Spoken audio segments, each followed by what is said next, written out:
I never thought I'd miss the sound of bubbles.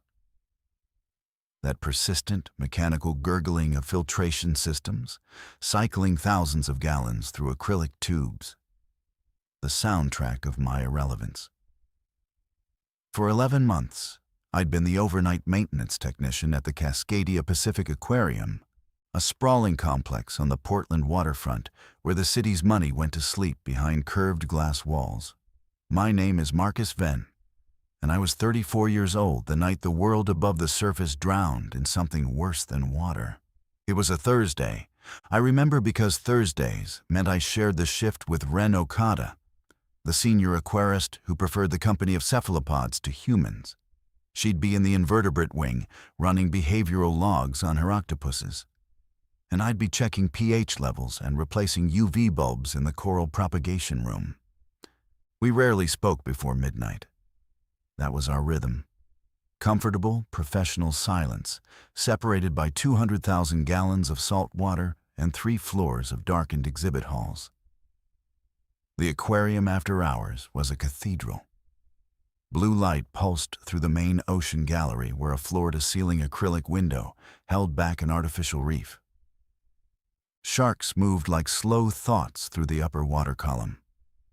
Rays drifted along the sand bed. At night, the animals followed their own clock, unbothered by the absence of pointing fingers and camera flashes. I loved it in a way I never told anyone. The solitude felt earned. At 11:47 p.m., my radio crackled. Ren's voice came through with an edge I'd never heard before. "Marcus, come to the lobby atrium. Now, don't use the east corridor." I asked why. She didn't answer. The radio went to static for 3 seconds, then her voice returned, lower. "Just come. Bring the master keyring."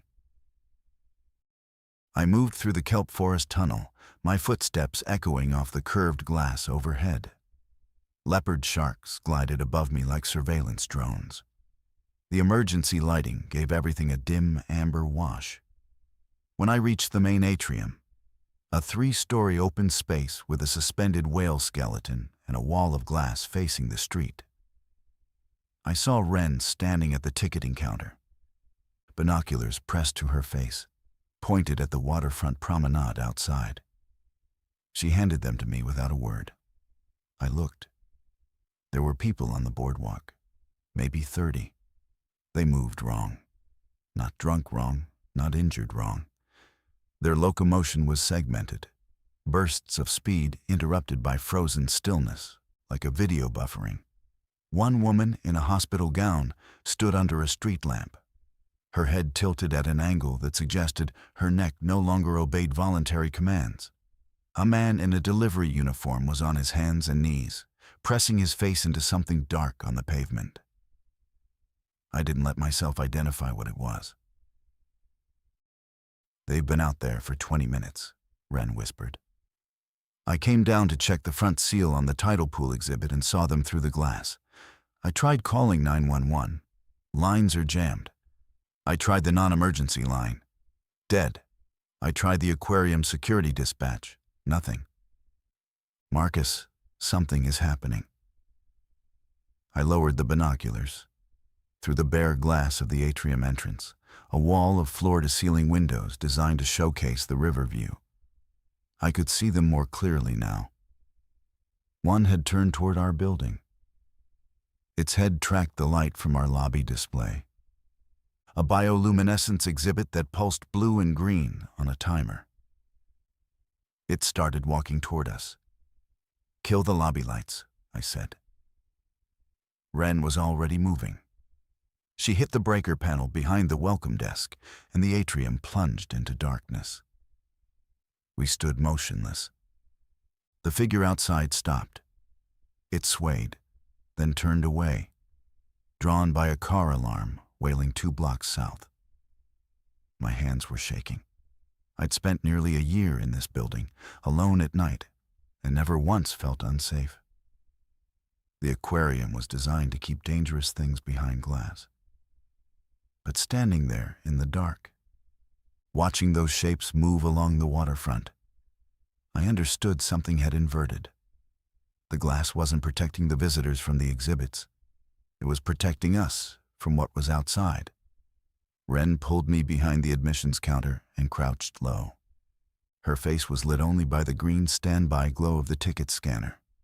She was calm in the way people are calm before they've fully accepted what's happening. Operational, focused, running on professional instinct rather than emotional processing. I'd seen her handle a burst pipe that flooded the jellyfish gallery at 2 a.m. without raising her voice. This was that same composure, stretched over something infinitely worse. "I need you to tell me what you know," she said. "Have you seen the news today? Anything about an outbreak, a chemical spill, anything?" I hadn't. I'd slept until 6 p.m., eaten leftover Thai food, driven to work listening to a podcast about deep-sea mining. Nothing unusual. No warnings. No emergency broadcasts on my phone. I told her this, and she nodded slowly, like she'd expected that answer and hated it. "My phone got an alert around 11, she said. "One of those emergency push notifications. It said shelter in place. Civil disturbance. I thought it was a protest or a riot downtown. I ignored it." She pulled her phone from her back pocket and showed me the screen. No signal, no data. The timestamp on the alert read 10:58 p.m. We moved away from the atrium glass and into the interior hallway that connected the lobby to the first exhibit wing. The aquarium's layout worked in our favor. It was designed like a spiral, with the public path winding inward from the entrance toward the deep ocean gallery at the building's core. The deeper you went, the fewer exterior windows existed. By the time you reached the main tank, a 3 million-gallon cylindrical habitat housing the aquarium's sharks, groupers, and sea turtles, you were essentially underground, surrounded by concrete, acrylic, and seawater. "We should take stock," I said. "Who else is in the building?" Wren counted on her fingers. "Dr. Angeline Moss is in the veterinary lab on the 3rd floor. She was monitoring a sea lion recovering from surgery. Tomas Reyes was doing security rounds. He should be somewhere in the West Wing. And I think Priya Sharma was still here when I came down. She had a grant deadline and was working late in the research office." 5 people. In a building designed to hold 3,000 visitors during peak hours, the Cascadia Pacific Aquarium occupied an entire city block. 4 floors, 2 underground levels for mechanical systems, and over 400,000 square feet of exhibit space, offices, laboratories, and maintenance corridors. We had room. We had walls. What we didn't have was any understanding of what was outside those walls.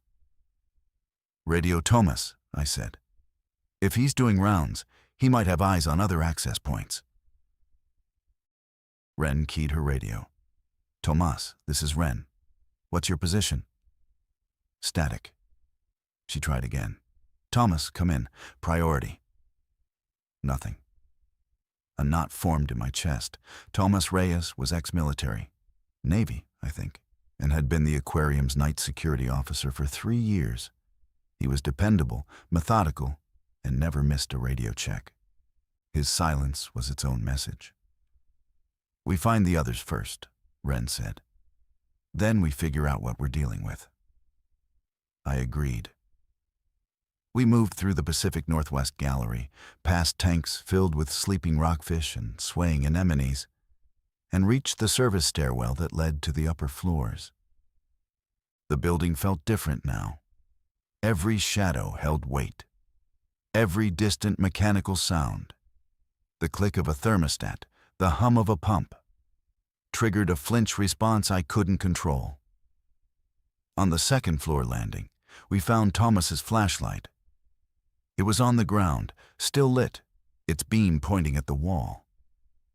There was a smear on the railing, dark, wet, reflecting the flashlight beam in a way that made my stomach clench. Wren picked up the flashlight. and turned it off. She looked at me, and for the first time, I saw her composure crack. Not break, crack. A hairline fracture across her professional calm. "We find Priya and Dr. Moss," she said quietly. "We find them now." We took the interior stairs to the 3rd floor, moving in silence. The aquarium's upper levels house the research offices, the veterinary clinic, and the education center where school groups normally built model ecosystems out of construction paper. At night, these floors felt abandoned in a banal way. Fluorescent lights on timers, half-empty coffee mugs on desks, whiteboards covered in Latin species names. But now, the normalcy felt hostile, like a mask over something rotten. The veterinary lab was at the end of a long hallway lined with framed photographs of released rehabilitated seals. The door was closed but unlocked. I pushed it open and found Dr. Angeline Moss sitting on the floor beside a recovery kennel, her back against the wall, her phone pressed to her ear. She looked up at us with wide, bloodshot eyes. "It's not connecting," she said. "I've been trying for 40 minutes. My daughter is in Beaverton. She's home alone tonight. It's not connecting." Wren knelt beside her. "Angeline, we need you to focus. Something is happening outside the building. People are—" She paused, searching for the word. "People are compromised. They're violent. We don't know the scope yet, but the phones are down, and we can't reach anyone." Dr. Moss was 52, a marine veterinarian who'd spent 20 years treating everything from stranded whales to oil-covered pelicans. She had a steadiness born from decades of emergency triage. But right now, she was a mother whose child was unreachable, and that reality outweighed every other. "I saw them from the window," she said, pointing to the lab's small exterior window, barred fortunately, as it faced an alley. "There were 2 people fighting in the street, except it wasn't fighting. One of them was—" She stopped, swallowed. "I've seen predation behavior in dozens of species. I know what it looks like when something is feeding." The word landed between us like a dropped blade. "Where's Priya?" I asked. "Research office, end of the hall. I knocked on her door 30 minutes ago and she said she was fine, that she'd seen the alert and was staying put." Dr. Moss stood, unsteady but determined. "Who else? Tomas?" Wren and I exchanged a look. "Unaccounted for," Wren said. The diplomatic version. "We collected Priya Sharma from the research office. She was 28, a marine biologist specializing in bioluminescent organisms, and she had the particular calm of someone who'd grown up in a region accustomed to natural disasters. She'd already packed her laptop, 2 water bottles, and a first aid kit from the office supply closet into her messenger bag. She'd been listening. "I heard banging on the loading dock door about 20 minutes before Wren radioed," Priya said as we gathered in the hallway. "Rhythmic at first, then erratic. Then it stopped." The loading dock. That was ground level, east side of the building. A roll-up steel door used for supply deliveries. Fish food, chemical shipments, equipment. It was the building's most vulnerable access point, secured by a motorized gate and a manual deadbolt. "We need to check every entrance," I said. "Every door, every window, every vent large enough for a person. If even one is compromised, we're exposed." Wren nodded. "I know this building better than anyone. There are 14 exterior access points. 6 are doors, main entrance, loading dock, staff entrance, emergency exits on the north and south sides, and the rooftop access. The rest are windows, most of which are sealed or barred. The main atrium glass is the biggest vulnerability. It's aesthetic glass, not reinforced.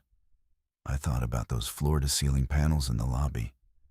beautiful, fragile, a design choice meant to welcome visitors.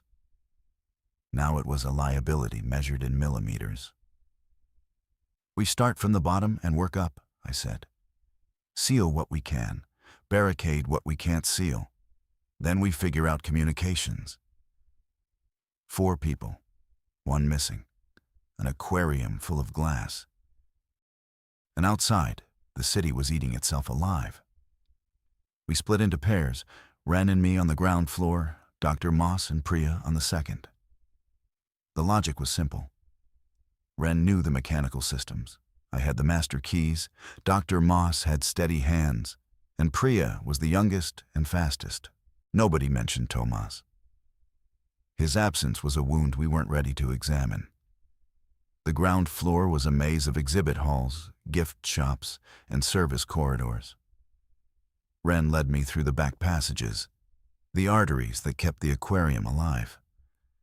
Pump rooms humming with industrial equipment, chemical storage closets that smelled of chlorine and salt, narrow tunnels where pipes ran overhead like metallic veins. We checked the staff entrance first, a solid steel door with a card reader. Locked, intact, no signs of forced entry. I threw the manual deadbolt for good measure. The south emergency exit was the same. Locked from inside, push bar mechanism with an alarm that would trigger if opened. We left it. The north exit opened onto a side street that ran between the aquarium and a parking garage. Through the narrow reinforced window beside it, I could see the street was empty. No movement, no bodies, just parked cars and silence. Then the loading dock. We approached through the freight corridor, a wide concrete passage used for moving large equipment, sometimes even animal transport crates. The air was colder here, closer to the exterior wall. The roll-up steel door was down and locked, its manual deadbolt engaged. But the personnel door beside it, the one staff used to step outside for smoke breaks, was different. The handle was intact, but the frame showed damage. Deep gouges in the wood, splinters pushed inward. Something had tried to force it. Ren ran her fingers along the damage. "This didn't succeed," she said. "The deadbolt held. But whatever did this was strong and persistent." I checked the bolt, still engaged. The door was holding. But for how long? It was a standard commercial door, not designed for siege conditions. "We reinforce this," I said.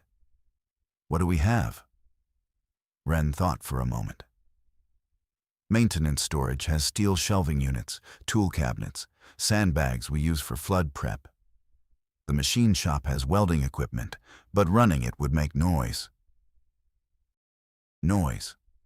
A new variable.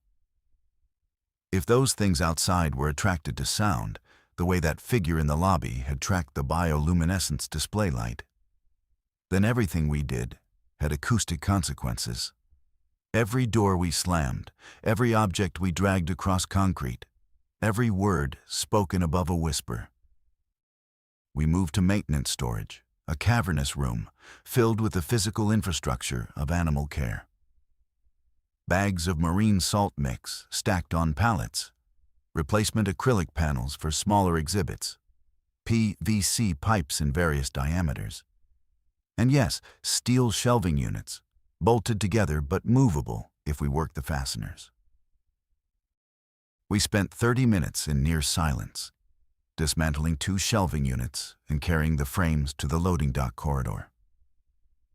We wedged them against the personnel door, creating a crude but solid brace. Then we stacked sandbags behind them, 60 pounds each, dense and immovable. It wasn't elegant, but it would hold against anything short of a vehicle. My radio chirped. Priya's voice strained but controlled. "Second floor is clear, all windows intact. But Marcus, we found something in the education center." "What?" "A window was open. Just 3 inches. Someone left it cracked for ventilation. We closed and locked it, but there are scratch marks on the exterior sill. Fresh ones. 3 inches. That's all it would have taken. An open window on the second floor, accessible from the parking garage rooftop next door. If something had gotten in. Is the room clear? I asked. We checked. It's clear. But we're not comfortable up here alone. Come down to the ocean gallery. We'll regroup there. Wren was already moving back toward the main exhibit level. I followed, my mind running calculations I didn't want to complete. 14 access points. We'd secured the most vulnerable ground floor entries. But a building this size, with this much glass, this many joints and seams, it was never designed to be a fortress. It was designed to be transparent. The ocean gallery was the aquarium's centerpiece, a vast, dimly lit chamber dominated by the main viewing window, a curved acrylic panel 40 feet wide and 20 feet tall, 3 feet thick. Behind it, the great tank held 3 million gallons of artificial seawater and over 100 species. At night, the tank's internal lighting created a soft blue glow that filled the gallery like moonlight through water. It was the safest room in the building, no exterior walls, no windows to the outside, buried deep in the structure's core. We gathered there, the 4 of us, sitting on the carpeted viewing benches while hammerhead sharks carved slow arcs behind the glass. The absurdity wasn't lost on me. Seeking shelter in a room where predators watched us from the other side of a transparent wall. Dr. Moss spoke first. I need to tell you what I saw from the lab window, in detail, because if we're going to make decisions, we need shared information. We listened. She described 2 figures in the alley, one pursuing the other. The pursuer moved in that stuttering, segmented way I'd observed from the lobby. It caught the other person near a dumpster. What followed was, in her clinical assessment, predatory consumption behavior consistent with no higher cognitive function. The victim stopped moving within seconds. The attacker remained at the site for several minutes before standing and walking away with no apparent purpose or direction. They're not coordinated, she said. Not communicating with each other. Not pack hunting. Whatever is driving them is individual. Stimulus response, not strategic. Priya had been quiet, her arms wrapped around her messenger bag. Now she spoke.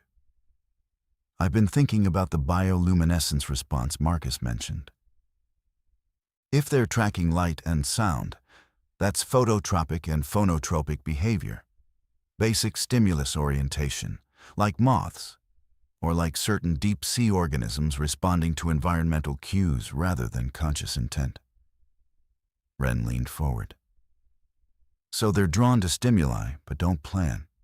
Can't problem solve, can't use tools. Based on limited observation, Dr. Moss cautioned. We've seen maybe 30 minutes of behavior through windows. That's not a data set. She was right, but it was all we had. Regardless, I said, our priorities are clear. We're sealed in for now. The building is secure enough to survive the night. What we need is information. What's happening outside, how widespread this is, and whether help is coming. Wren stood and walked to the tank glass, her reflection ghosting over the blue water. The aquarium has a satellite internet uplink on the roof.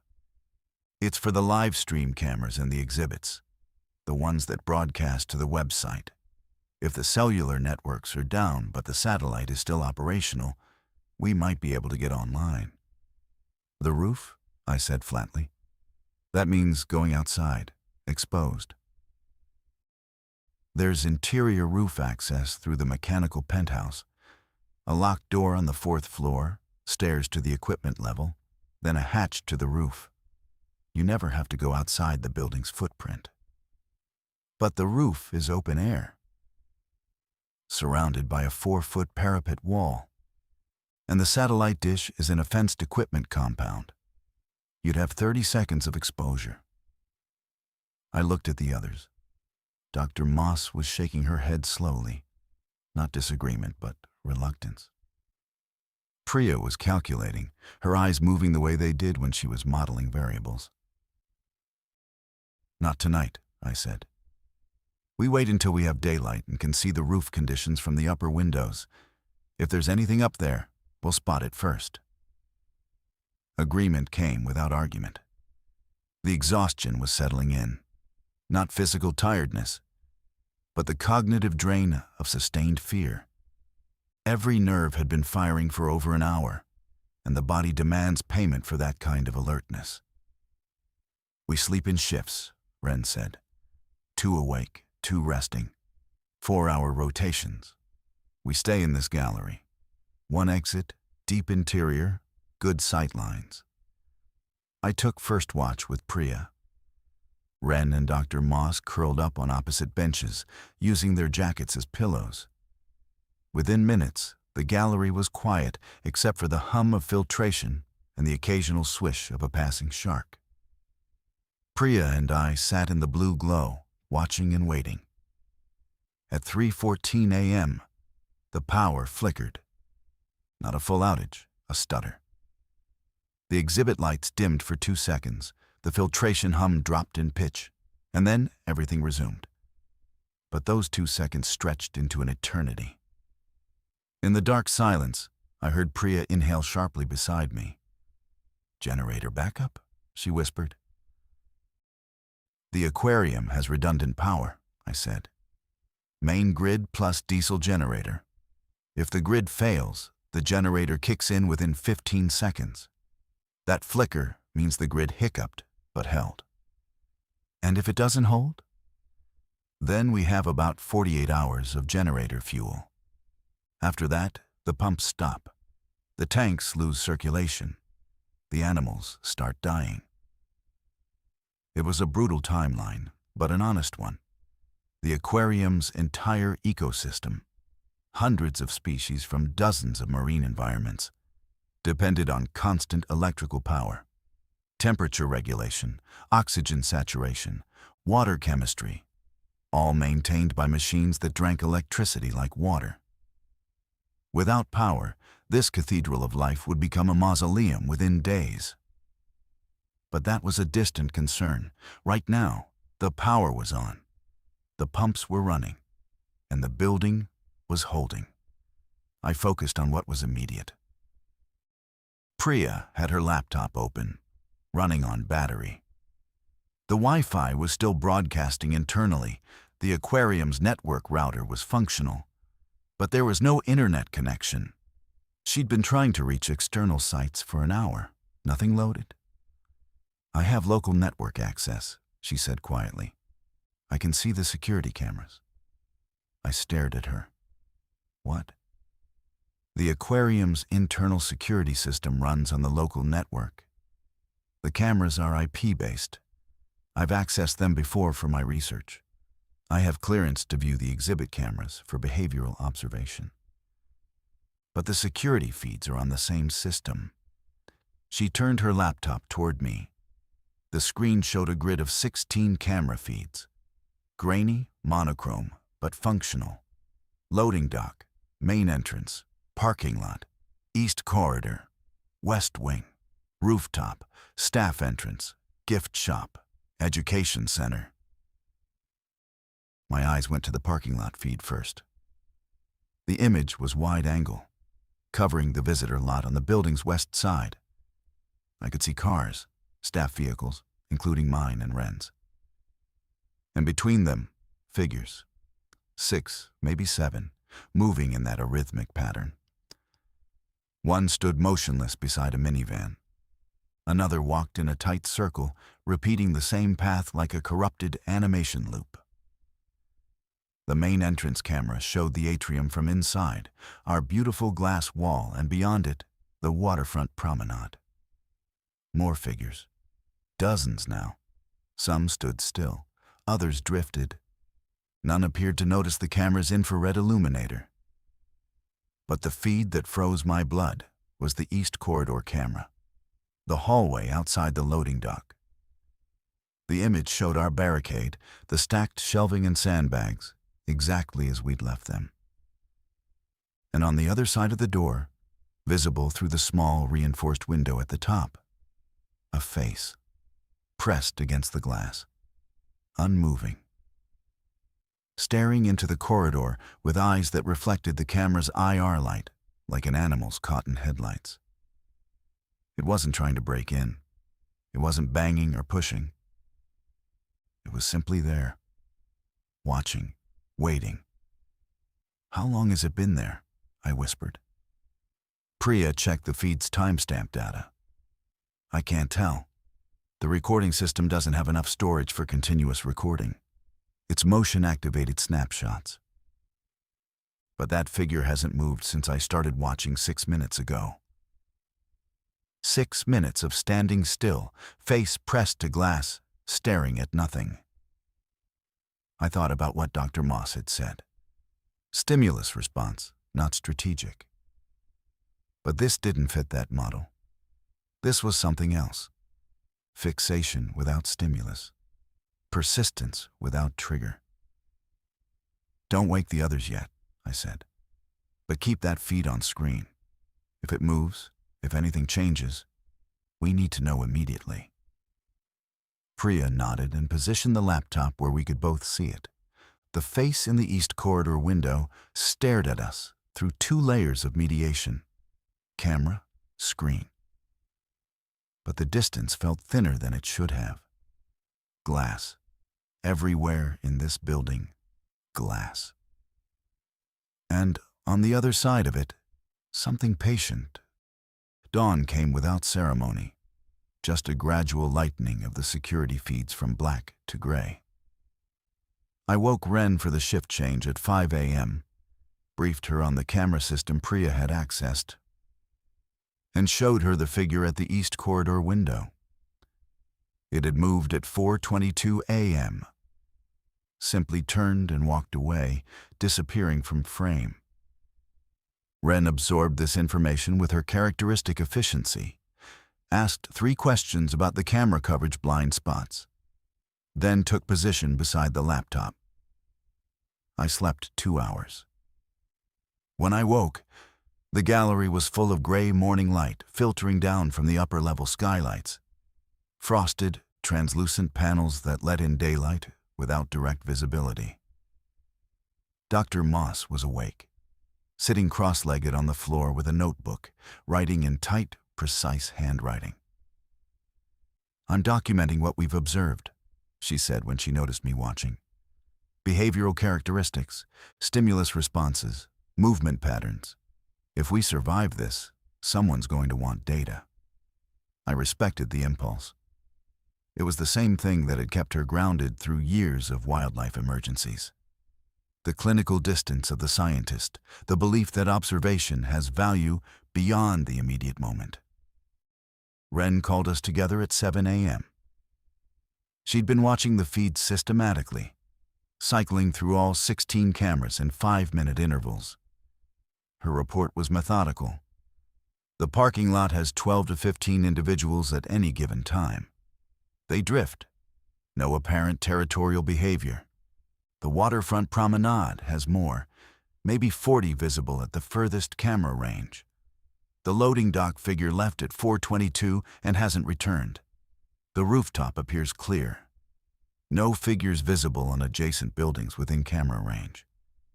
"The roof," I said. "If it's clear, we should try the satellite uplink." Agreed. But I want to watch for another hour. If there's a pattern to their movement, a time they're less active, I want to identify it. We waited. Ren tracked movements with timestamps while Dr. Moss categorized behaviors. By 8 a.m., they'd identified something unexpected. The figures outside were less active in direct sunlight. Not immobile, still capable of movement, but slower, more likely to stand still. less responsive to distant stimuli. One camera captured a figure stepping from shadow into a sunlit patch of parking lot and stopping, swaying in place, as if the light created a kind of resistance. Photosensitivity, Priya said. Makes sense if whatever's affecting their neurology has damaged the pupillary reflex. Bright light might cause genuine disorientation, overloading degraded visual processing. It's not a guarantee of safety, Dr. Moss cautioned. But it suggests a window. Midday, direct sun, clear sky. Those might be optimal conditions for roof access. It was 8:15 on a Friday morning. The sky through the skylights looked clear. Portland in September. Warm, dry, the tail end of summer still holding. If we were going to move, we had until cloud cover rolled in. I'll go, I said. I know the mechanical penthouse. I've replaced equipment up there. Not alone, Wren said. I'm coming. I know the satellite system. That left Dr. Moss and Priya on camera watch. Our eyes while we were blind. We set up a communication protocol. Radios on channel 3. Check-ins every 90 seconds.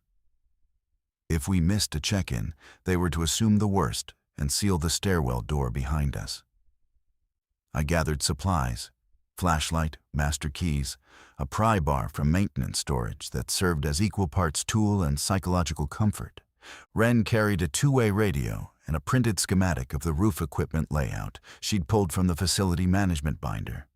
We climbed the internal stairwell to the 4th floor, then followed the maintenance corridor to the penthouse access door. A heavy steel fire door marked "Authorized Personnel Only." My key turned smoothly. Behind it, a narrow staircase rose steeply to the mechanical level.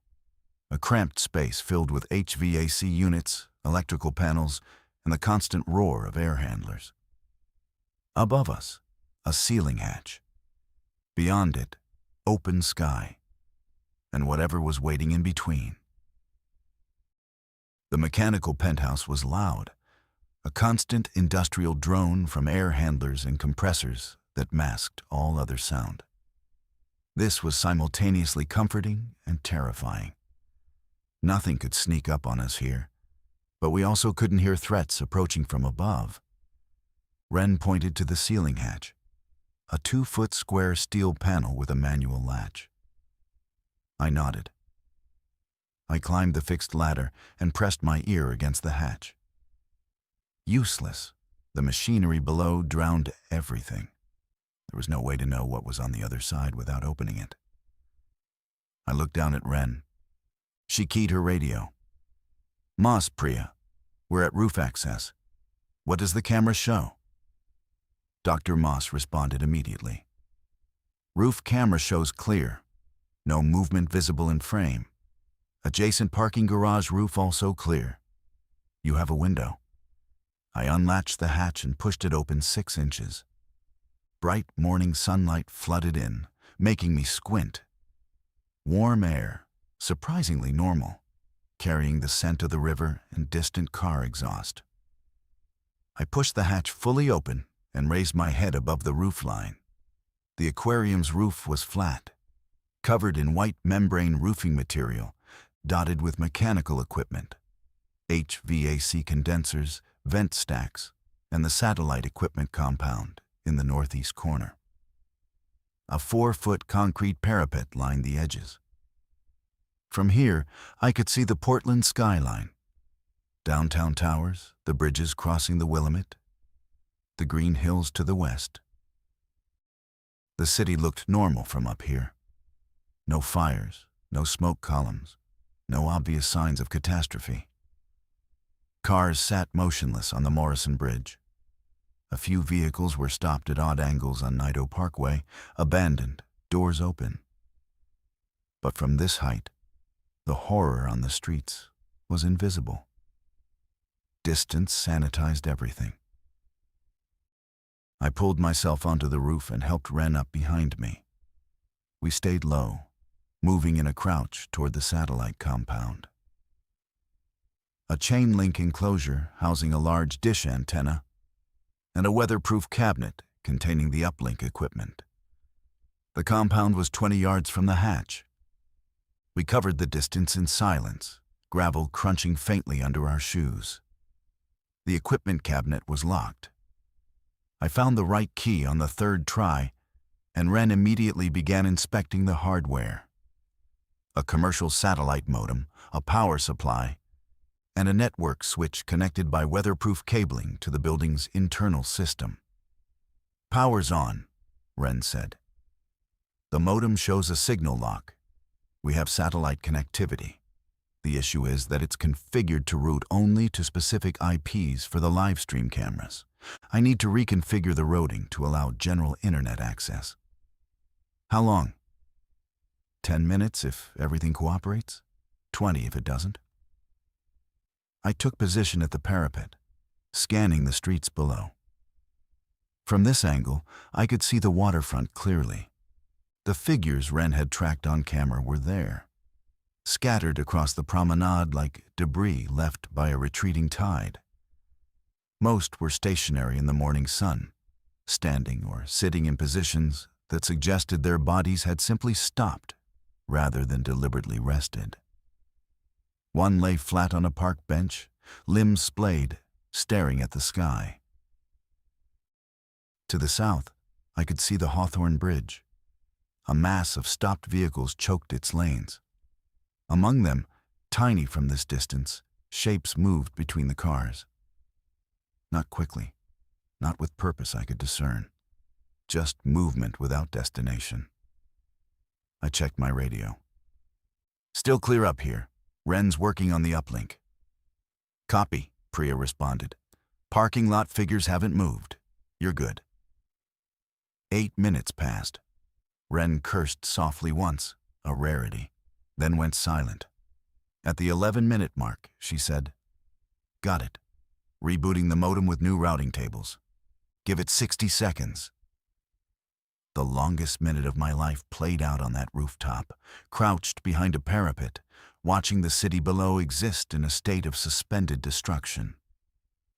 When Wren's laptop, connected via Ethernet to the cabinet, loaded a web page, she let out a breath that sounded like it had been held since last night. "We have internet," she said. "We have access to the outside world." I moved to her side. The browser showed a news site, or what had been a news site. The latest article was time-stamped 2:47 a.m. The article was from the Associated Press, filed by someone who'd been working through the night. The headline read, "CDC declares national emergency unknown. Pathogen causes rapid neurological deterioration. Avoid all contact with affected individuals." Below it, a scrolling sidebar of related stories, each more desperate than the last. Wren and I read in silence, crouched on the roof with the morning sun warming our backs. The key details assembled themselves into a terrifying mosaic. The pathogen had been identified in 3 cities simultaneously, Portland, Seattle, and San Francisco, at approximately 9 p.m. Pacific time. Initial reports described victims experiencing sudden onset aggression, loss of speech, and dramatic alteration of motor function. Transmission appeared to be fluid-borne, saliva, blood, through bite wounds or mucous membrane contact. The incubation period was estimated at 15 to 40 minutes. Once symptomatic, no recovery had been observed. The National Guard had been mobilized in all 3 cities. Portland's bridges had been closed at midnight, explaining the stopped vehicles on the Hawthorne. Evacuation corridors had been established on major highways heading east and south. The article mentioned a FEMA staging area at Portland International Airport. As of 2:47 a.m., the situation was described as rapidly deteriorating with significant loss of containment in urban core areas. Nothing newer existed. The AP feed had stopped. CNN's website showed a test pattern placeholder. Local news sites returned server errors, Twitter loaded, but the feed was hours old. The last posts from Portland users were panicked fragments from around 1 a.m. Then silence. They evacuated, Wren said, or tried to. Everyone who could leave, left. And everyone who couldn't is either dead, turned, or hiding, like us. I photographed the screen with my phone, insurance against losing the connection. Then Wren navigated to the FEMA Emergency Information Portal. It loaded slowly, the satellite connection struggling under what I imagined was enormous demand. The page that appeared was sparse, a template, barely populated. Shelter in place, avoid contact, help is coming. Tune to emergency broadcast, 1610 a.m. That was it? No specifics, no timeline, no rescue protocols. Just a digital equivalent of a hand raised in the dark. We know you're out there. Stay where you are. Help is coming, I said. The words felt hollow. We need to be ready for that, Wren replied. If rescue is happening, they'll look for survivors in large structures. Visible signals. We can make this building visible. She was right. The aquarium was ideal. Large, distinctive, marked on every city map. If search and rescue teams were operating, they'd check landmarks. We needed to signal our presence without attracting the wrong kind of attention. The rooftop, I said. We can create a visible marker, something that reads as human-made from the air. Helicopter, drone, whatever they're using. Wren nodded. White paint for maintenance. We paint a message on the roof membrane, large enough to be seen from altitude. I made a note. Another task, another risk calculation. But for now, we had what we'd come for. Information. Incomplete, terrifying, but real. The pathogen existed. It was biological. It was fast. And the response, whatever its scale, had not yet reached us. We disconnected, closed the cabinet, and made our way back to the hatch. I took one last look at the city from the parapet. The morning sun illuminated Portland in golden light, the kind of autumn morning that normally filled coffee shops and riverfront paths with joggers. Instead, the streets held only stillness and the occasional shuffling figure.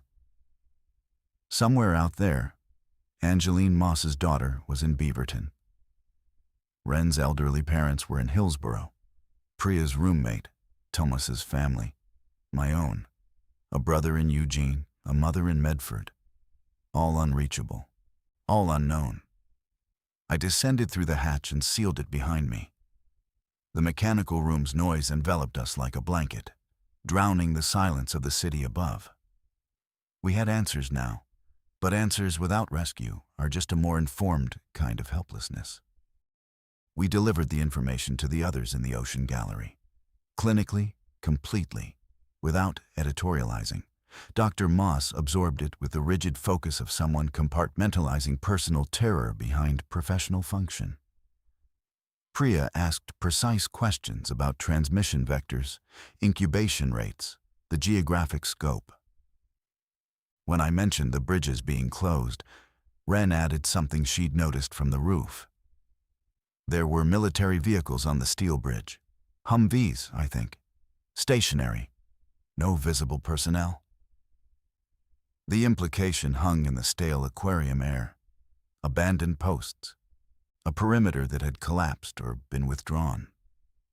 We were inside whatever containment zone had been attempted, and the container had broken. So we wait, Priya said. It wasn't a question. It was a strategy being spoken aloud for confirmation. We wait, I agreed. We maintain the building. We signal for rescue. We stay sealed. The next 6 hours were defined by productivity, the kind of manic industry that humans generate when action is the only alternative to despair. Wren and I painted a roof message using 5 gallons of white maintenance primer. Alive inside. 4 people Aquarium. Each letter was 3 feet tall, visible from significant altitude. We worked quickly in the midday sun, checking our perimeter every minute, and completed the task in under 40 minutes. Dr. Moss established a medical inventory.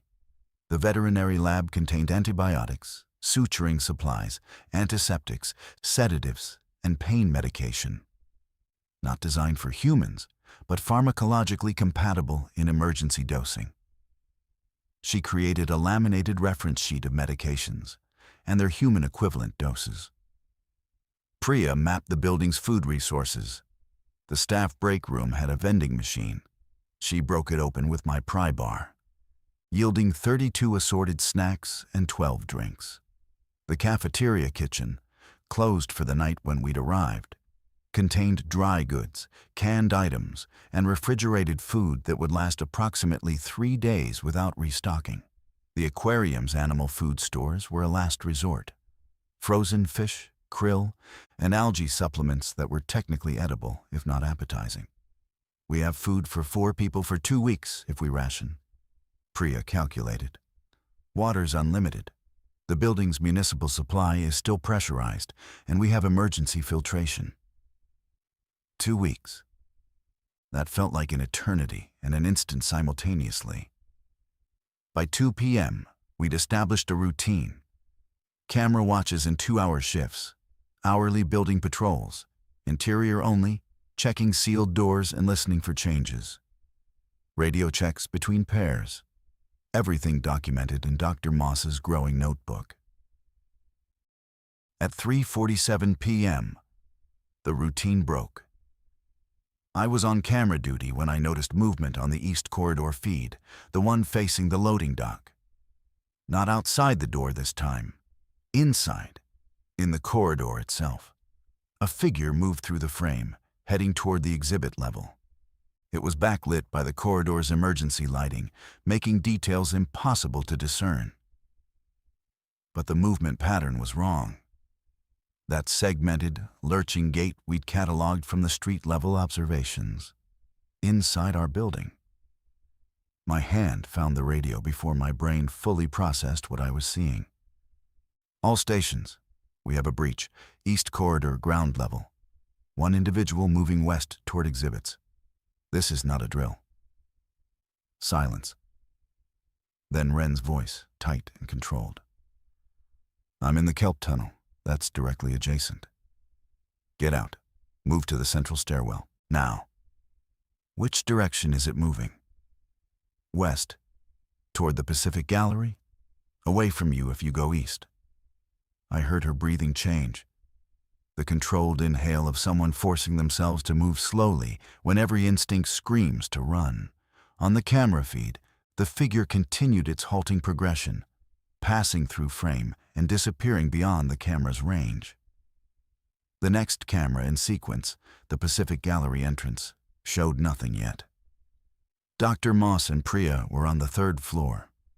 Safe for now. But how had it gotten in? Every door was sealed, every window secured. Unless Thomas. The thought struck like ice water. Thomas, whose flashlight we'd found on the stairwell. Thomas, who'd been doing rounds when this started. Thomas, who might have been outside when the camera feed flickered to the Pacific Gallery. The figure stepped into frame. It was wearing a security uniform. The radio felt like lead in my hand. I keyed it. Wren, stop. Do not enter the east stairwell. The figure is... I couldn't say it. Wouldn't say it. It's wearing security gear. It's Thomas. The silence that followed was worse than screaming. 3 seconds of dead air that contained everyone's grief, compressed and deferred. Wren's voice came back, mechanical with control.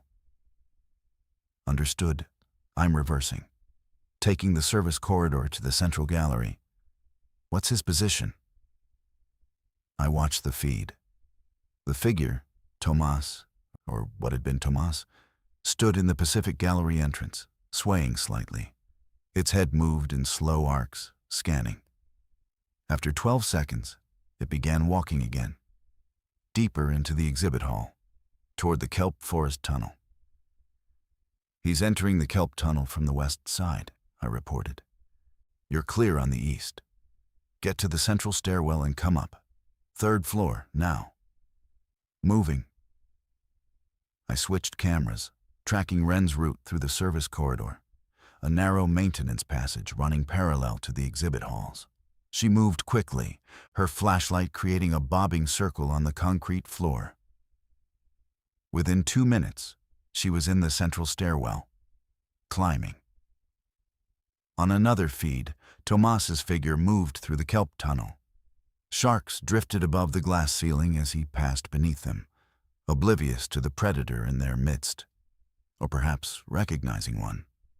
He walked with that rhythmic gait, but slower than the figures outside, more deliberate.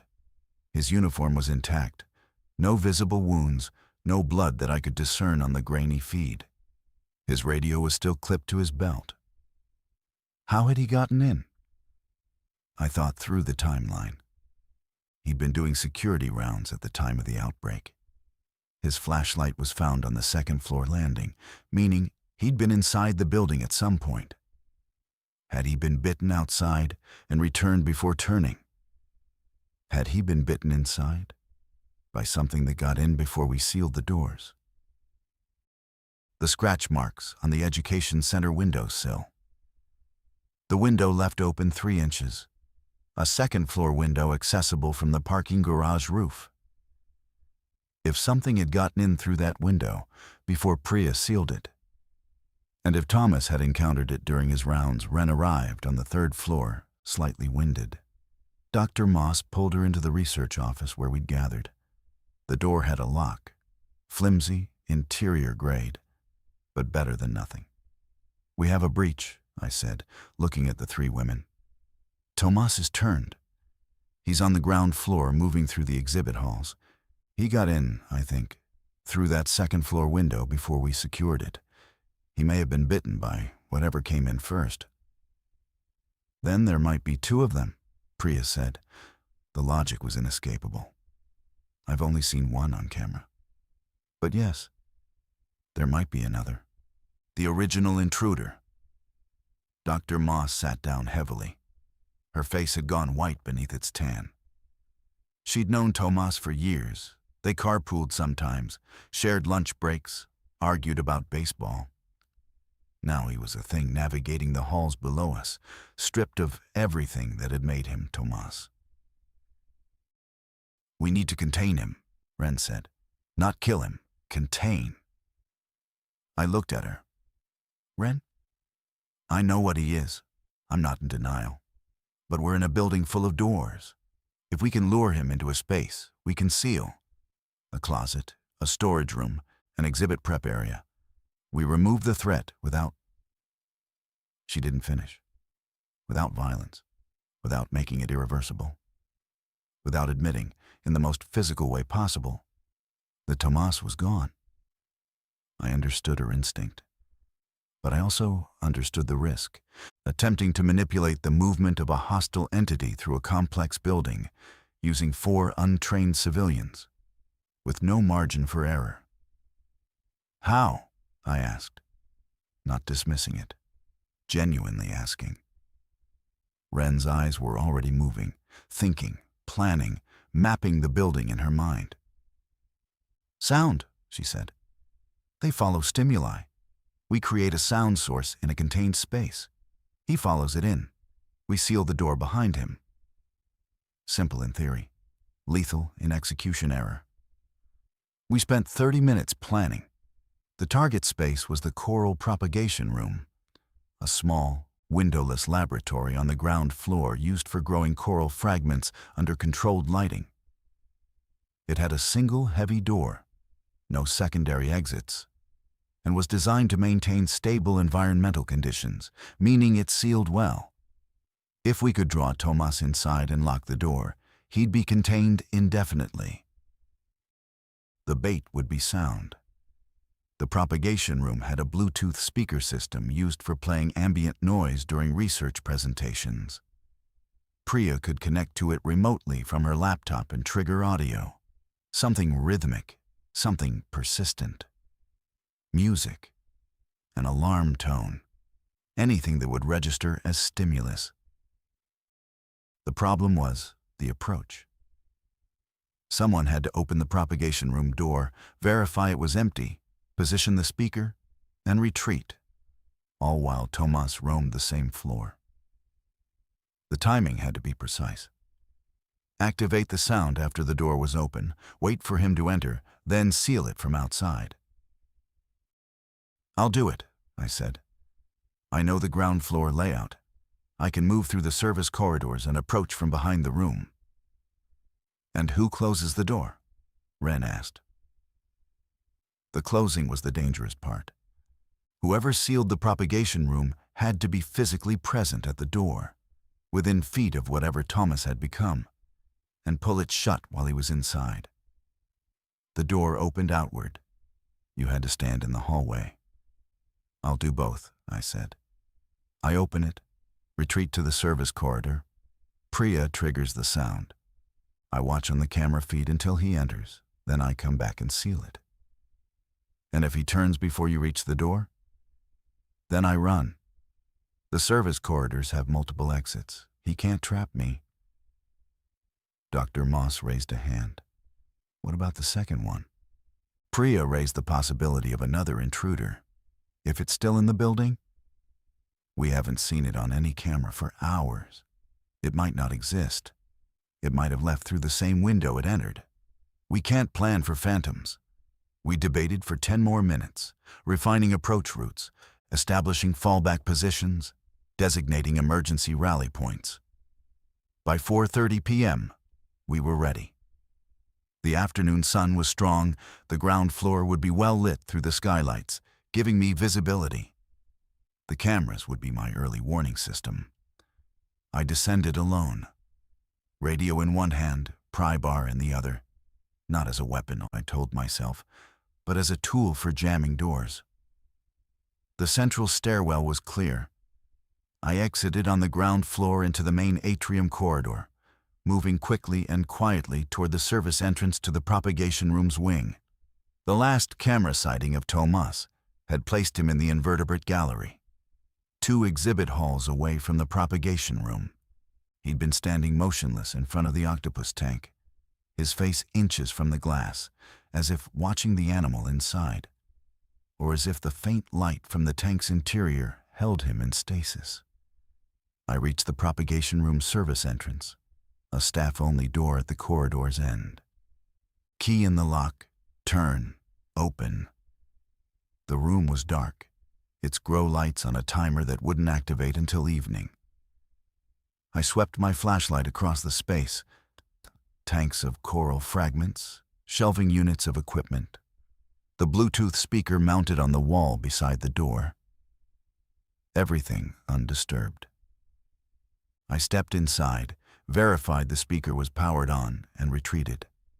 Left the door open. Retreated 30 yards down the service corridor to a junction where I could observe without being seen. "Speaker's live," I radioed. "Door is open. I'm in position." "Copy," Priya responded. "Playing audio on your mark." I pulled up the camera feed on my phone, the invertebrate gallery. Tomas was still there, standing before the octopus tank in perfect stillness, a statue in a security uniform. "Play it," I said.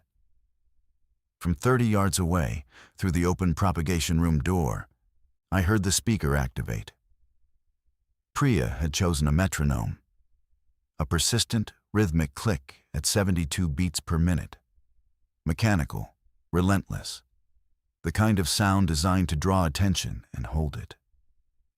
On my phone screen, Tomas's head turned. He moved faster than I expected. The camera feed showed him leaving the invertebrate gallery in that stuttering gait, but accelerated now, drawn by the metronome's persistent click. I watched him cross into the adjacent hall, then lost him as he entered a camera-dead zone, between the Pacific Gallery and the propagation wing. "He's moving," I radioed. Lost visual. ETA to propagation room, approximately 90 seconds based on distance. Copy, Ren responded from the third floor. We see him on the Pacific Gallery exit camera. He's heading your direction. I pressed against the junction wall, minimizing my profile. The service corridor stretched ahead of me. The propagation room door visible at the far end, open, the metronome clicking steadily from within. Between me and that door, 30 yards of empty concrete hallway. If Tomas entered from the exhibit side, he'd approach the propagation room from a perpendicular angle. He shouldn't see me, shouldn't need to pass me. The sound of footsteps reached me. Not mine. Irregular, arrhythmic. A shoe dragging on polished concrete. Then another step. Then a pause. Then 2 rapid steps in succession. Getting louder. I turned off my flashlight. The corridor went dark except for the faint daylight filtering through a distant skylight. I held my breath. He appeared at the propagation room entrance, a silhouette framed in the doorway, backlit by the exhibit hall's ambient lighting. Tomas. His build, his uniform, his posture, except the posture was wrong. His head was tilted forward at an angle that suggested the muscles of his neck had partially failed. His arms hung at odd angles, not quite relaxed, not quite tense. He stood at the threshold for an agonizing 5 seconds. The metronome clicked inside. Click, click, click. His head tracked the sound. I could see the minute adjustment as he oriented toward the speaker. Then he stepped inside. 1 step, 2, 3. He was fully in the room now, his body disappearing from my sightline, beyond the doorframe. The metronome continued its insistent rhythm. I moved. 30 yards covered in what felt like a heartbeat. My shoes silent on the concrete, every nerve screaming, my grip white-knuckled on the pry bar. I reached the door. Inside, I could see him. 4 feet from the speaker, head tilted up toward it, fixated. His back was to me. I grabbed the door handle and pulled. The door was heavy, fire-rated, solid core, and it swung slowly on its hydraulic closer. Too slowly. The movement created a shift in air pressure, a subtle change in the room's acoustics. Tomas's head snapped toward me. For one eternal instant, I saw his face. Tomas Reyes, 41 years old, father of 2, 8 years Navy, 3 years guarding sleeping fish in a building by the river. His features were his own, but the expression belonged to nothing human. His eyes were dilated to an extent that made the irises invisible. Pure black circles in a gray-white face. His mouth was slightly open, jaw slack, revealing teeth stained with something dark. The door closed. The latch clicked. I threw the deadbolt. From inside, a single impact against the door. Heavy, solid, like a shoulder thrown against metal. Then another. Then silence. I stepped back, pry bar raised uselessly. My heart was hammering so violently I could feel it in my teeth. The door held. The deadbolt held. The hydraulic closer kept it flush in its frame. Inside, the metronome continued clicking. After 10 seconds, the impact stopped. Whatever drove Thomas's body had found the stimulus again, the sound, the reliable trigger, more compelling than the briefly glimpsed figure who'd sealed him in. "He's contained," I said into the radio. My voice shook and I didn't care. "Door's locked. He's not getting out." 3 voices exhaled simultaneously over the channel. Ren, Priya, Dr. Moss. Relief communicated in compressed breath. I stood in the corridor for a full minute, listening to the muffled metronome through the sealed door. Tomas was 6 inches away, a colleague, a friend to some of us. Trapped, like everything else in this building, behind glass and steel. The containment of Thomas should have been a victory. Instead, it opened a wound that wouldn't close. Dr. Moss was professional about it. She documented the event, noted the behavioral observations, maintained her clinical distance. But that night, during my watch shift in the ocean gallery, I heard her crying softly from the bench where she lay. Brief, controlled sobs that she contained within minutes. The sound was worse than anything outside. Priya handled it differently. She went inward, retreating into her laptop, monitoring cameras with an intensity that bordered on obsessive. She was looking for the second intruder, the hypothetical other. If something had come through that window before us, and Tomas had encountered it, where was it now? She searched every camera feed, every angle, noting shadows and movement artifacts with a thoroughness that approached paranoia. Wren processed through action. By the next morning, Saturday, our second full day sealed inside, she had developed a comprehensive map of the building's ventilation system, identifying which ducts were large enough for human passage and which were not. She sealed 3 maintenance hatches in air-handling spaces with zip ties and duct tape. Not impenetrable, but an early warning system. If the ties were broken, something had come through. I processed by confronting what none of us wanted to discuss. "We need to talk about what happens if this lasts longer than 2 weeks," I said during our morning gathering. The others looked at me. The statement felt premature. It had only been 36 hours. But the silence from outside, the dead internet, the absence of helicopters or sirens or any sign of organized response, these were data points that painted an unfavorable projection. "The animals," Wren said quietly. She'd been thinking it too. If power holds, the life support systems maintain themselves. But the feeding schedules, most exhibits are fed daily, some twice daily. The sharks eat 3 times a week. The marine mammals eat daily.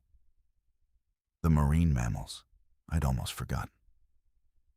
On the aquarium's lower level, accessible through a service corridor from the main gallery, was the marine mammal rehabilitation area.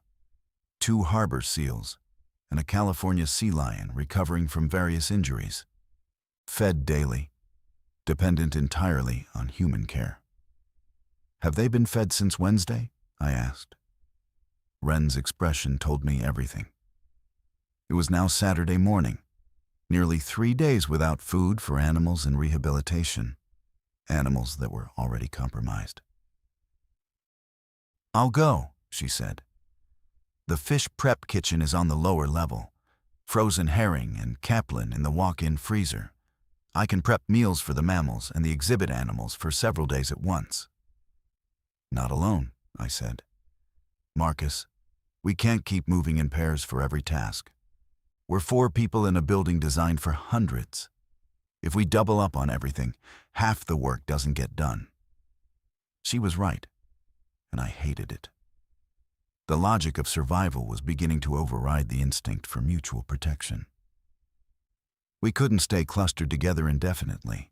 The building's needs would pull us apart. "Camera coverage," I compromised. "Priya monitors you the entire time. Any movement on any feed, you come back immediately." Wren agreed. She descended to the lower level while I maintained a ground floor patrol, checking sealed doors, listening at walls, monitoring the loading dock barricade. The morning passed in this way, distributed, functional, each of us serving a role in a machine we were building on the fly. When Wren returned 2 hours later, she was pale. Not frightened. Something else. Something worse. "The sea lion is dead," she said flatly. "Not from starvation. 3 days wouldn't kill it. Something got into the rehabilitation pool. There are marks. Bite marks that aren't from any marine animal." the second intruder. It was real. It was in the building. And it had been on the lower level, beneath us, this entire time. The building that was supposed to protect us had been compromised from the beginning. We'd been sharing it with a predator all along. The revelation transformed our sanctuary into a hunting ground. Every shadow on the lower level became suspect. Every unmonitored corridor held potential threat. We gathered in the ocean gallery, our de facto war room. And Priya pulled up the building schematic on her laptop. The lower level has minimal camera coverage, she reported. 2 cameras, one at the marine mammal area entrance, one in the mechanical room. The rest is blind.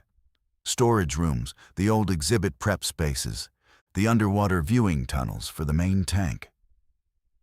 The underwater viewing tunnels. I hadn't thought about those.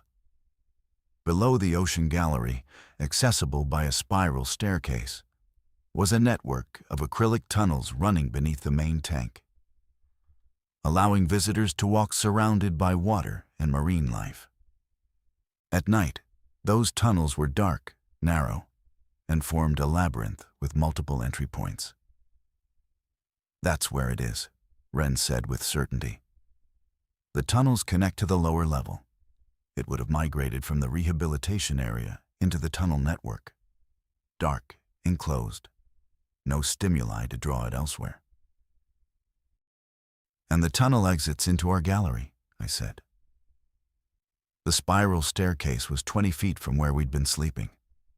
For 2 nights, we'd rested in the ocean gallery while something lurked directly below us, separated by a floor and a spiral staircase, with no door at its top.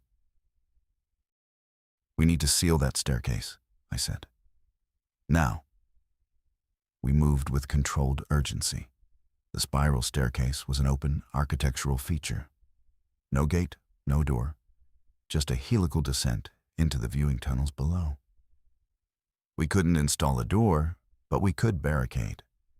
We dragged benches from the gallery and stacked them across the staircase opening, creating a physical barrier that would at least slow anything trying to ascend. But this was a temporary solution to a permanent problem.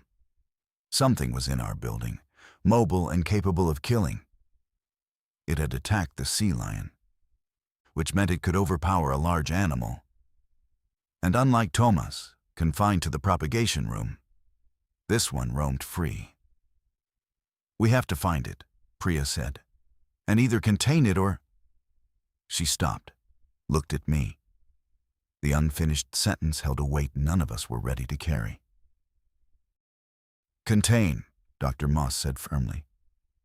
If it behaves like Thomas, stimulus-driven, not strategic, we can use the same approach. Sound bait, sealed room. We can't use the same room, I pointed out. Thomas is in the propagation room, and this one is on the lower level. We'd have to lure it up, through the tunnels, and into a space we control. Wren was already working the problem. The education center on the 2nd floor. Large, single entrance, solid door. If we can create an audio path, speakers at intervals, we might be able to guide it from the lower level, up through the building and into that room. That's 3 floors of travel through our occupied space, I said. If it deviates, if it breaks pattern, we have a free-moving hostile in our living area. Then we don't do it until we know exactly where it is, Wren countered. We confirm its location first. Then we plan the route. Confirmation meant going to the lower level. It meant entering the dark, camera-poor spaces beneath the main tank with a predator that had already demonstrated killing capability. My throat went dry at the thought. Camera first, Priya said. We have portable webcams in the IT closet, the ones used for educational programming. Battery-powered, Wi-Fi enabled. I can drop them in the tunnel entrances and add them to our monitoring system. We'll see where it is without going in. Smart, elegant, minimally risky. I could have kissed her for the suggestion. We spent the next hour retrieving cameras from the IT closet, 4 small units with night vision capability. Priya configured them on our local network. Then came the part that wasn't safe, placing them at the tunnel entrances on the lower level. I went alone, quickly, placing cameras at 2 of the 4 tunnel access points, jamming them into wall-mounted brackets with cable ties. I didn't enter the tunnels. I didn't look into the darkness beyond the entrances. I could hear breathing in there, low, wet, constant. I placed the cameras and retreated. The webcam feeds confirmed what we feared. Within an hour of placement, one of the cameras captured movement in the northern tunnel. A figure sitting motionless against the curved acrylic wall, knees drawn up, head lowered. A woman. Not in Aquarium staff clothing, she wore street clothes, jeans, and a dark jacket. A civilian who'd somehow entered the building through whatever breach admitted her, and who'd eventually descended into the darkest, quietest space available. She didn't move for hours, just sat in the blue glow of the tank above and beside her, sharks and rays passing overhead like silent witnesses. If I hadn't known what she was, the image would have looked peaceful, someone meditating in the underwater cathedral. But then, at 11 p.m. on our second night, she stood. The motion was sudden. No gradual awakening, no stretching or orientation. One frame she was seated, the next she was upright, head tilted, body oriented towards something outside the camera's range. She began walking, disappearing from frame within seconds. "She's mobile," Priya announced from her monitoring station. "Moving south through the tunnel network. I can't track her. The second camera is at the southern entrance. If she exits there, I'll catch it." 4 minutes passed. The southern camera captured nothing. She hadn't exited. "She's still in the tunnels," I said. "Somewhere between the 2 cameras, moving without exiting." "Patrolling," Wren suggested. "Or responding to stimuli we can't identify. Water sounds from the tank above, vibrations from the pump system." We increased our watch rotations to 90-minute shifts. Nobody slept well. The gallery, once our sanctuary, now felt compromised. A safe room built above a mine. The barricade across the spiral staircase was solid, but it was wood and fabric, not steel. If she came up with force and determination on Sunday morning, our third day, I made a decision that split the group. "We need to move our base to the 3rd floor," I said.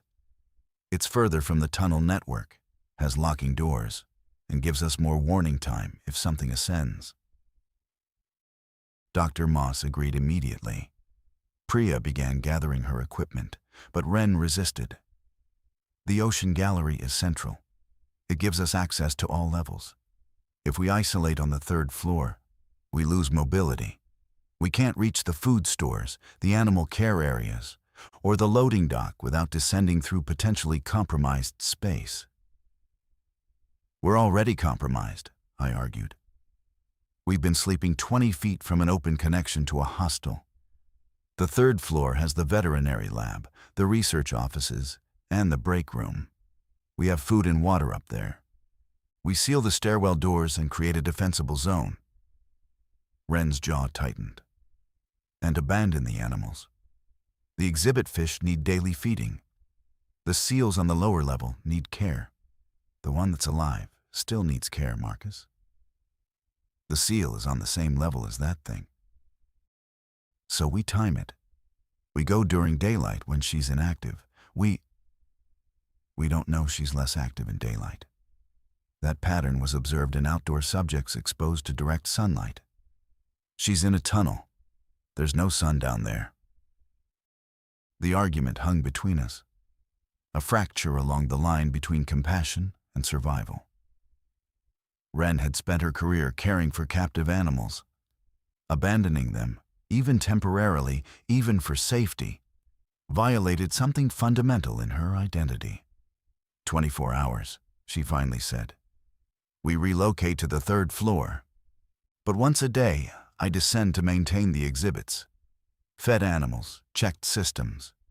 I'm not letting them die because we're afraid." It was a compromise that satisfied no one fully, but it held. We spent Sunday afternoon relocating our supplies, food, water, medical kit, cameras, charging cables, to the third floor research wing. We sealed the stairwell doors on our level with zip-tied handles and pushed filing cabinets against them. Not impenetrable, but loud. Anything coming through would announce itself. That night, we slept behind locked doors for the first time since this began. And in the tunnels below, something paced. Monday, day 4. The world outside had settled into a new kind of stillness. The camera feeds showed fewer moving figures on the street, not because the threat had diminished, but because the available stimuli had faded. Car alarms had died. Lights had burned out. The city was going dark and quiet, and the things that roamed it were slowing in response, drifting into standby, waiting. Wren made her daily descent at noon, the brightest hour when maximum daylight reached the lower levels through the few available skylights. She carried a radio, a flashlight, and a bucket of thawed herring for the surviving seal. I monitored her via cameras, tracking her progress through the ground floor to the lower-level access corridor. Tunnel cameras show the subject at the northern position, Priya reported. Seated, inactive. Wren moved through the rehabilitation area, fed the seal, checked water quality, and returned within 20 minutes. Clean, efficient. No contact. But Monday also brought something none of us had anticipated. Guilt. Not survivor's guilt, though that was present, but a more specific variant. The guilt of captivity imposed on others. Tomas, locked in the propagation room. The woman in the tunnels, pacing endlessly through acrylic corridors. We'd contained one and were planning to contain the other. We'd turned our sanctuary into a prison for the afflicted. Dr. Moss voiced it first during our evening meal of canned soup and crackers. "Do you think they suffer?" The question landed differently for each of us. Wren stopped eating. Priya looked at her laptop as if the cameras might provide an answer. I stared into my soup. The literature on the pathogen, what little we read, described complete neurological deterioration, Priya said carefully. Loss of higher cognitive function, the parts of the brain that generate suffering as we understand it. The prefrontal cortex, the anterior cingulate. If those are destroyed, then what's left is stimulus and response, not experience. That's an assumption, Dr. Moss said. We don't know what they experience. We don't know if somewhere inside Tomas, he's aware, trapped. The thought was unbearable.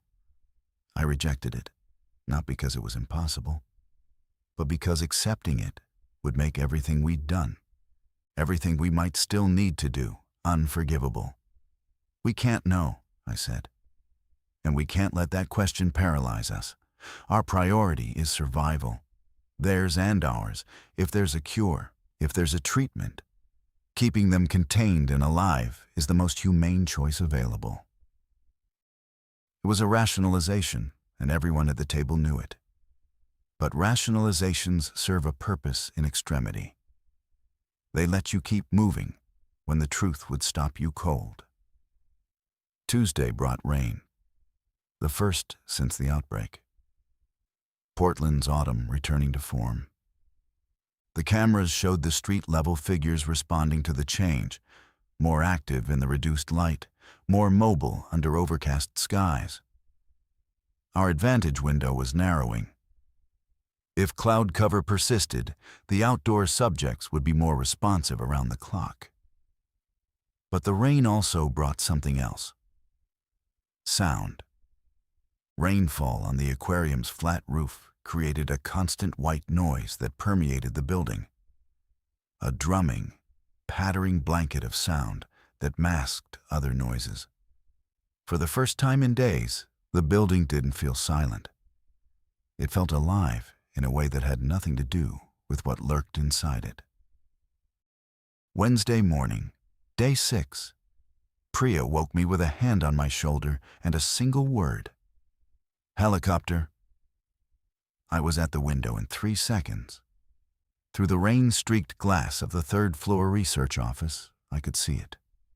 A military helicopter, black against the gray sky, moving north along the river at low altitude. Searchlights sweeping the waterfront. "The roof," Wren shouted. "The message. They'll see the message." But it was raining. The white paint on the rooftop would be dulled, the letters potentially obscured by standing water on the flat membrane. We raced for the mechanical penthouse. The 4 of us burst onto the roof in the rain. All caution abandoned, all protocols discarded. The helicopter was perhaps half a mile north, moving slowly, its searchlight cutting through the downpour in a tight cone. The white letters of our message were visible but diminished. Rain pooling on the membrane made them hard to read from altitude. Wren had grabbed emergency flares from the marine safety kit in the veterinary lab. We hadn't thought to use them before, hadn't wanted to attract the wrong attention. Now, she struck one and held it overhead, its red light cutting through the gray morning like a wound in the sky. I waved my arms. Priya had the flashlight, sweeping it toward the helicopter in broad arcs.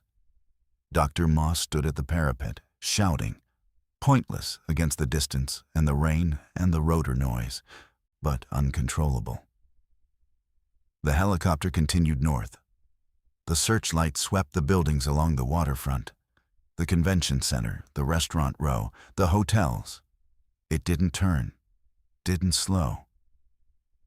"They don't see us," Priya said, her voice breaking. Wren struck a second flare. The red glow intensified. 2 points of light on a vast gray rooftop in a vast gray city. The helicopter was moving away, its silhouette shrinking. Then it banked. A shallow turn, barely perceptible at first, then clearly defined. The aircraft rotating on its axis, nose swinging south, toward us. "They see us!" Dr. Moss grabbed my arm, her fingers digging in hard enough to bruise. "Marcus, they see us." The helicopter approached, descending slightly, its rotor wash flattening the rain into horizontal sheets. It came within 200 yards and held position, hovering, stable, its searchlight fixing on our rooftop. I shielded my eyes against the glare. A loudspeaker crackled, distorted by wind and distance, but audible. "Survivors on rooftop hold position extraction team will arrive at this location. Estimated time. 4 hours remain indoors until signaled confirm by waving." All 4 of us waved with everything we had. The helicopter dipped its nose slightly, an acknowledgement, then pulled up and continued its sweep northward, disappearing into the rain within minutes. 4 hours. We stood on the roof, soaking wet, crying. Wren let the burned-out flare drop. Priya sat down on the wet membrane, her face in her hands. Dr. Moss simply stood still, rain streaming down her face, looking at the sky where the helicopter had been. 4 hours. After 6 days.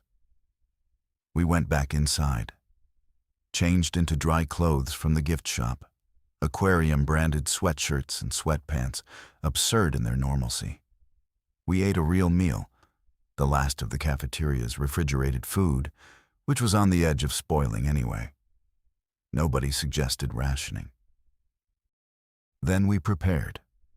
Packed essentials, Dr. Moss's medical notes, Priya's laptop with all her observation data, personal items. We discussed the logistics of rooftop extraction, where to stand, how to signal, What to do if the figures below were attracted by the helicopter noise? At 1 p.m., 3 hours into our wait, Wren went down for her daily animal care round. I argued against it. We'd be leaving in an hour. But she was immovable. These animals depended on us. I'm not leaving without making sure they have enough food to survive until someone comes back for them. I'm setting up automatic feeders. I'm adjusting the timer systems. 30 minutes. That's all I need. She went. She came back in 22 minutes, efficient and dry-eyed. She'd fed everything she could reach, set the automated systems to maximum duration, and left the supply room unlocked so that whoever came next, whoever inherited this building after us, could continue the work.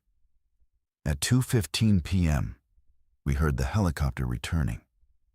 We ascended to the roof one final time, into the rain, into the gray sky, into the end of our captivity. The aircraft descended toward the rooftop. A door slid open. A soldier in tactical gear extended a hand. We took it. Final epilogue, 200 words. I think about the aquarium constantly. Not the fear. That's faded, compressed into a tight knot that only unravels in sleep. What stays is the architecture of it. The glass walls that became our salvation. The barriers designed to display became barriers designed to protect. The building that housed captive life became our own enclosure. And we survived because we understood what captivity requires. Boundaries, routine, vigilance, and the willingness to accept confinement as the price of continued existence.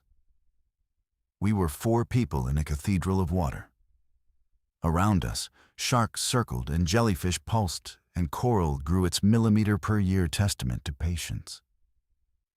Below us, something that had once been human-paced tunnels built for wonder.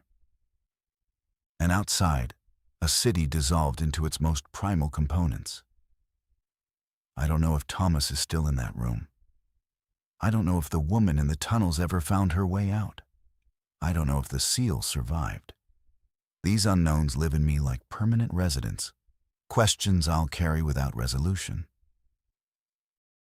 What I know is this: glass is not a wall. It's a choice, a decision to see what's on the other side and remain where you are anyway. Some mornings, that's the hardest thing in the world.